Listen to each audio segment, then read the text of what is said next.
राधे राधे। जय प्रभु शिव परिवार की जय।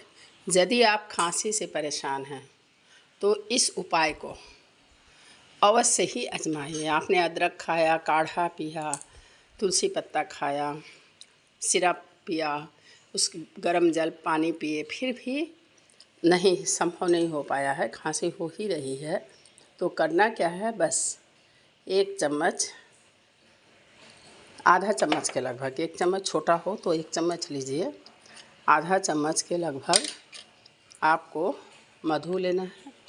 और फिर इसी मधु में, यह जो मधु है, इसी में जस्ट थोड़ा सा गोल मिर्च को, 4 गोल मिर्च, इतने मधु के लिए 4 गोल मिर्च कूटिए।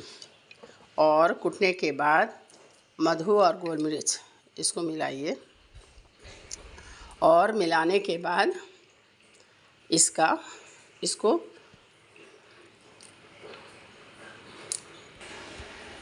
मिलाने के बाद इसको आप पी लीजिए।